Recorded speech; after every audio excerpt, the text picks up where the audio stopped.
Ya kadang-kadang ada aja ya kalau kritik biasa lah mungkin. Cuman kadang-kadang banyak dari masyarakat yang masih belum paham tugas dan fungsi DPRD itu seperti apa. Sehingga ketika mengkritik itu bukan mengkritik yang substansial gitu. Halo teman-teman, balik lagi sama saya Rati Effendi, dosen Ilmu Komunikasi Universitas Pasundan, Bandung. Selamat datang di channel saya, di mana teman-teman akan lebih tahu, lebih paham, dan lebih ngerti tentang segala sesuatu yang berhubungan dengan ilmu komunikasi. Tentunya dengan cara yang menyenangkan dan pastinya akan bikin teman-teman semua auto ngerti. Nah teman-teman, video-video yang saya buat ini semata-mata bukan hanya untuk teman-teman yang lebih belajar ilmu komunikasi aja, calon sarjana, calon magister, calon dokter, atau emang yang punya interest sama ilmu komunikasi doang, tapi ini buat seluruh umat manusia di muka bumi ini. Kenapa? Karena selama kita hidup, kita nggak bisa lepas dari yang namanya komunikasi. Nah teman-teman, di video-video yang saya pernah upload sebelumnya, kita tuh pernah ngebahas tentang fenomenologi, kita pernah ngebahas tentang komunikasi politik. Nah sekarang saya mau ngebahas tentang komunikasi politik dengan metode fenomenologi. Nah kalau misalnya masih bingung, silahkan cek lagi video sebelumnya. Dan hari ini saya nggak sendiri, saya ditemenin sama salah satu anak muda yang sebagai salah satu agent of change di Jawa Barat, yaitu Tobias Ginanjar. Halo. Thank you banget udah datang. Sama-sama, terima kasih udah diundang. Oke, jadi beliau ini kalau dari tampilannya kita lihat ya, ini pasti masih muda banget.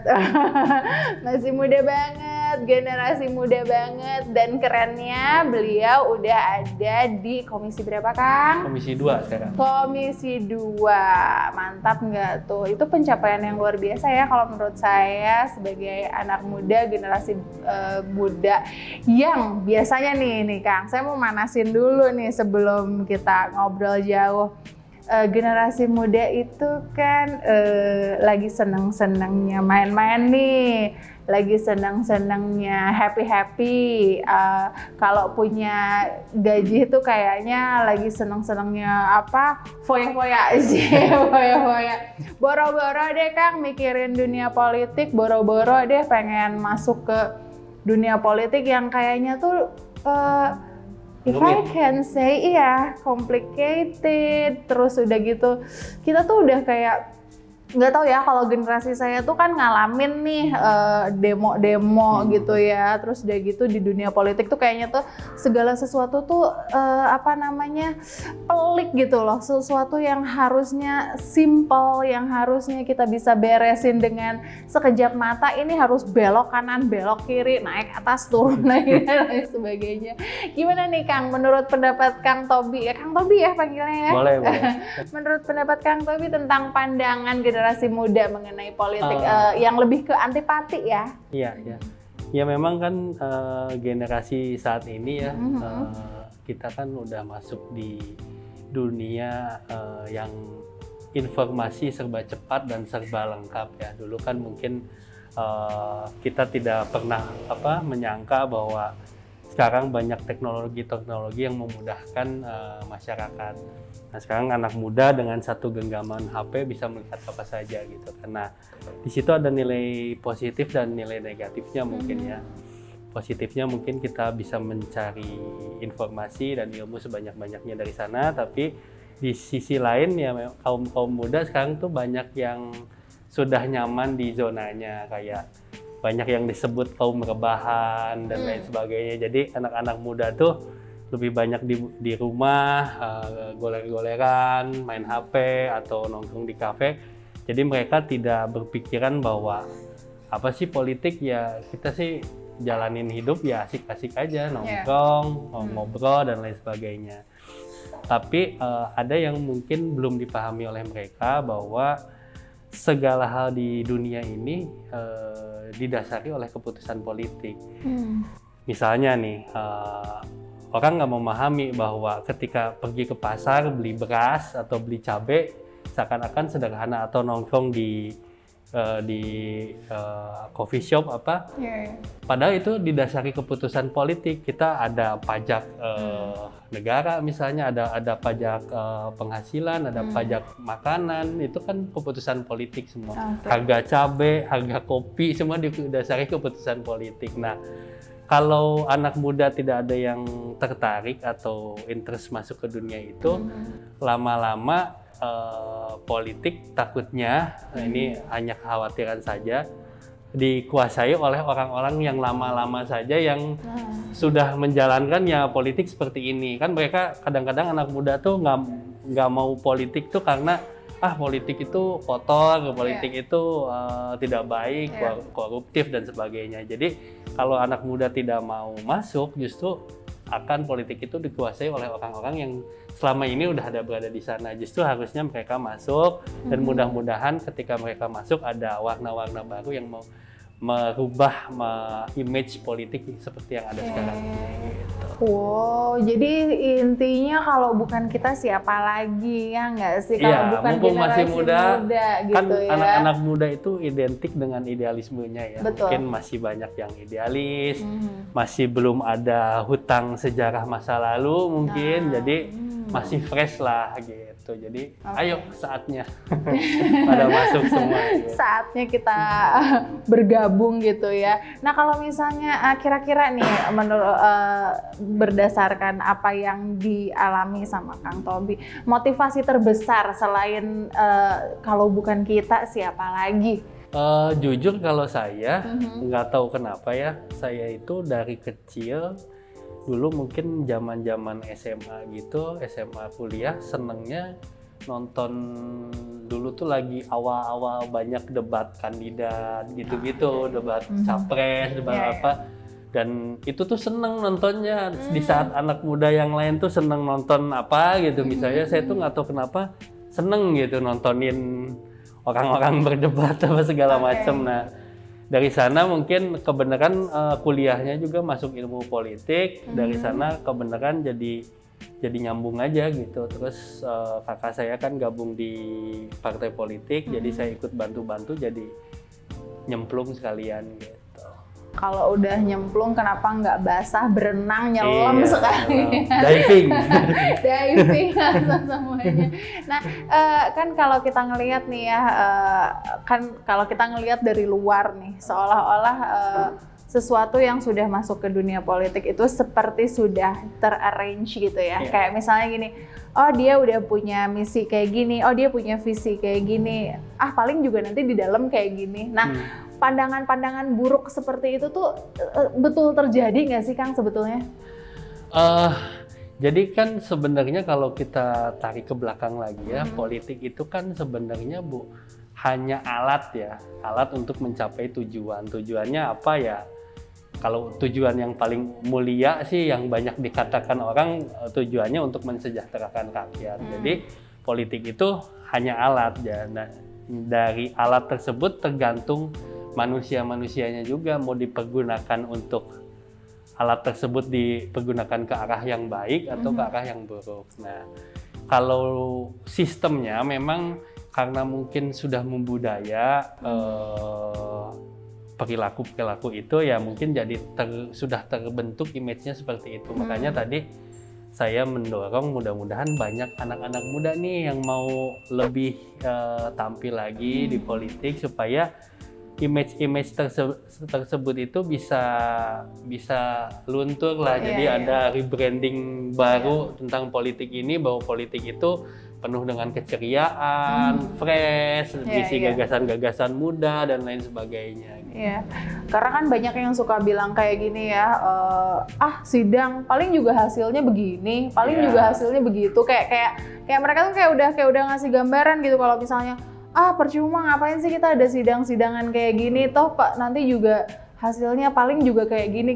Nah mungkin memang harus ada stimulan kali ya ke generasi muda biar mereka tuh mau bergabung dan memberikan warna ya, yang tadi Kang Tobi bilang memberikan warna. Karena kan kebetulan saya di DPRD, di legislatif itu kan keputusannya bukan keputusan sendiri tapi keputusan lembaga.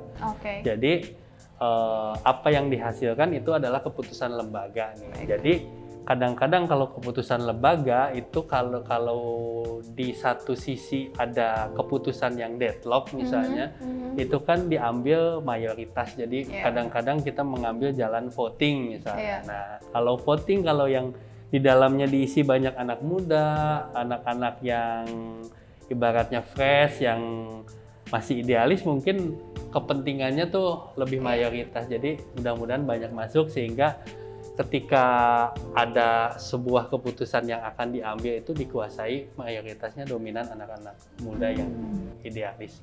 Mantap. Jadi idealisme itu masih harus menjadi salah satu warna tersendiri ya sebetulnya di dunia politik. Nah, tadi kita udah ngobrolin tentang motivasi, latar belakang, tujuan. Nah, sekarang saya pengen ngobrolin tentang pengalaman nih. Pengalaman kan ada yang menyenangkan, ada yang kurang menyenangkan. Saya nggak bilang tidak menyenangkan, yang kurang aja deh ya. Bisa sharing mungkin sama teman-teman muda supaya lebih termotivasi buat nyemplung ikutan masuk ke dunia politik. Yang menyenangkannya mungkin kita banyak pengalaman baru ya, pengalaman baru, lalu banyak silaturahmi dengan orang, kenal orang banyak kenal orang baru. Kebetulan saya waktu kampanye kemarin itu keliling hampir 500 RW lebih, Mbak. Jadi hampir setiap desa saya kelilingin, jadi kenal gitu, kesini kenal, sini banyak teman-teman baru. Kalau dukanya apa ya? Mungkin mungkin ya kadang-kadang ada aja ya kalau kritik biasa lah mungkin. Cuman kadang-kadang banyak dari masyarakat yang masih belum paham tugas dan fungsi DPRD itu seperti apa, sehingga ketika mengkritik itu bukan mengkritik yang substansial gitu. Kalau saya sih orangnya terbuka terhadap kritik, silakan aja nggak apa-apa. Cuman kadang-kadang kritiknya itu tidak nyambung dengan apa yang menjadi tanggung jawab saya gitu. Karena mereka tidak memahami apa tugas dan fungsi legislatif seperti apa. Nah, mungkin PR ke depan itu bagaimana ke depan banyak memberikan politik juga, pendidikan politik juga kepada masyarakat supaya mereka tuh paham pembagian tugas eksekutif apa, legislatif apa. Betul. Ya karena memang pandangan orang luar, ya mungkin karena memang kondisi pendidikan politik di negara kita memang bukan kurang, mungkin memang tidak tersampaikan dengan baik gitu ya, tidak terkomunikasikan dengan baik. Jadi orang-orang tuh memandang pokoknya kalau udah masuk legislatif mau ngomongin apapun gitu ya, kayak misalnya Kang Tobi di sini kan posisinya megangnya Komisi 2. Komisi 2 itu kan nggak ngobrolin, maksud saya nggak ngurusin tentang pendidikan, nggak ngurusin, ini hanya Komisi 2 tupoksinya di situ. Tapi ketika orang sudah mendengar, oh Pak Tobi ini ada di DPRD, jadi mau ada masalah apa juga langsung nyerang padahal bukan tupoksinya. Oh luar biasa juga ya, kebayang nggak sih ya diprotesin sama sesuatu yang bukan ranah kita gitu ya? Iya, cuman kalau maksudnya kita harus banyak-banyak bersabar sih dan apa ya, dibawa santai aja dan dijadikan motivasi aja bahwa ya itu bagian dari resiko pekerjaan inilah gitu. Kalau semuanya kayak gini damai kayaknya. Peace. Nah, kemudian ini ada nih pertanyaan saya yang masih tentang komunikasi politik. Pemaknaan tentang politik itu apa sih sebetulnya buat seorang Tobias Ginanjar? Iya, tadi kembali lagi bahwa politik itu kan bukan tujuan ya, tapi politik itu alat. Tujuannya adalah yang idealnya untuk kesejahteraan rakyat. Jadi bagaimana kita kalau punya cita-cita ingin meningkatkan kesejahteraan masyarakat atau ingin melakukan perubahan yang lebih baik, ya alatnya adalah politik. Jadi tergantung kita menggunakan alat ini mau digunakan seperti apa gitu. Tapi tentunya dengan batasan-batasan dan wewenang yang sudah dibatasi oleh undang-undang gitu. Oke, jadi alat ya. Jadi politik itu alat. Mungkin kayak pisau gitu ya. Kayak kalau misalnya pisau kan kita sama-sama tahu dia tajam, dia bahaya. Tapi kalau dia dipakai buat motong daging, terus ditambah bawang goreng, itu bisa berguna banget. Jadi kita bisa ngelihat bahwa luar biasa sekali sebetulnya ya dunia politik itu tidak serumit yang kita bayangkan, namun tidak sesederhana yang dipikirkan oleh banyak orang. Kan orang bilang kalau masuk ke dunia politik, itu udah kayak terencana deh semuanya kayak gitu, padahal nggak juga ya. Apalagi dengan idealisme generasi muda ya yang masih punya sudut pandang yang berbeda, banyak hal-hal yang baru yang mereka bawa, mungkin visi misinya bisa terus di-refresh ya kayak gitu. Nah gimana teman-teman, kebayang nggak dunia politik kayak gimana? Oke, Kang Tobi, satu lagi nih pesan buat generasi muda nih tentang politik di Indonesia. Buat generasi muda sekalian, karena kan Indonesia ini negara yang besar ya, dengan potensi sumber daya alam yang luar biasa. Kita diyakini 2030 akan mendapatkan bonus demografi katanya, di mana angkatan kerja kita sangat banyak gitu kan. Ya tentunya dengan potensi yang ada, sangat sayang kalau anak-anak muda tidak banyak yang masuk ke politik. Kenapa? Bukannya saya mau ngojok-ngojokin nih, bukan. Tapi ya yang tadi saya ceritakan di awal bahwa segala sesuatu hal di kehidupan kita, baik yang kita sadari maupun tidak, itu tuh didasari oleh keputusan politik. Tadi yang sederhananya harga cabai, harga beras, itu tuh didasari kebutuhan politik yang mungkin kita sehari-hari nggak pernah sadar gitu. Nggak apa-apa sih gue nggak masuk politik, orang gue masih bisa makan, orang gue masih tetap bisa ini. Tapi kan ya secara tidak langsung bahwa harga beras yang kamu makan itu didasari keputusan politik loh. Harga minum yang kamu minum itu didasari keputusan politik loh, dan lain sebagainya. Jadi kalau semakin banyak anak muda yang masuk, kita sih optimis mudah-mudahan Indonesia yang mempunyai anugerah dari Allah yang sangat luar biasa dengan potensi sumber daya alam dan lain-lain terkelola dengan baik karena diisi dunia politiknya oleh anak-anak muda. Oke, ya gimana nih teman-teman generasi muda? Ayo masuk ke dunia politik. Jangan keder ya, jangan keder, jangan minder, dan jangan antipati ya. Intinya jangan antipati, karena kalau belum apa-apa kita udah antipati, kesananya juga bakalan terus antipati mungkin ya. Oke, gimana teman-teman, udah kebayang belum dunia politik kayak gimana? Nah kalau misalnya teman-teman masih penasaran, silahkan isi kolom komentar di bawah. Jangan pernah lupa like, share, dan subscribe video-video dari saya. Mari kita sebarkan virus kebaikan ke seluruh dunia supaya kita semua auto ngerti. See you!